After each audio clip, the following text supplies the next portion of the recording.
নমস্কার, কেমন আছো সবাই? দিনটা ছিল 21 জুলাই, আমার দিদির বিয়ে।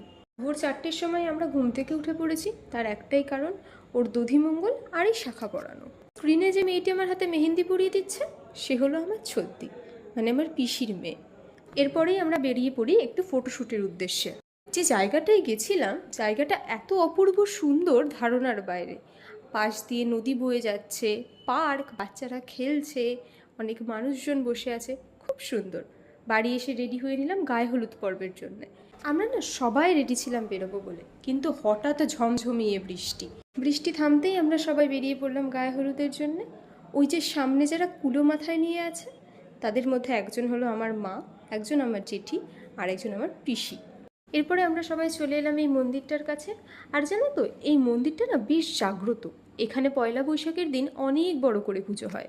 যদিও তা কোনোদিনও দেখিনি, তবে দেখার ইচ্ছা আছে। ব্যাস, এবার বাড়ি এসে ফ্রেশ হয়ে খাওয়া দাওয়া করে রেডি হয়ে গেলাম রাতের জন্যে। ওই যে লাল শাড়ি পরে মিষ্টি যে মেয়েটা দাঁড়িয়েছে না, সে আমার দিদি। ওরই আজকে বিয়ে। আর এখানে চলছে দিদি আর দাদা ভাইয়ের শুভ দৃষ্টি। আর মালা বদলের সময় শুরু হয়েছে বড় বড় না বউ বড় সেটা দেখার পালা। আলটিমেট কিন্তু বউই বড় হয়েছিল। একটু ব্যস্ততার কারণে খুব বেশি ক্লিপ নিতে পারিনি, তবে বিয়ের শেষে ওই আশীর্বাদের পর্বটুকু নিয়েছিলাম। স্ক্রিনে যে মানুষটা আশীর্বাদ করছে, সে হলো আমার বাবা। আর এখানে চলছে আশীর্বাদের পর গেট ধরার পর্ব। এখানে বেশ খানিকটা সময় কাটানোর পরে আমরা যাই খেতে। আর খেতে বসে অত রাতেও আমরা শুরু করে দিই লুডো খেলা, মানে ওই একটু মজা আড্ডা যা বিয়েবাড়িতে হয়ে থাকে। এরপরে হাত মুখ ধুয়ে ফ্রেশ হয়ে সব দাদা বোনরা মিলে আড্ডা দিতে দিতেই প্রায় পুরোটা রাত কাটিয়ে ফেলি আমরা।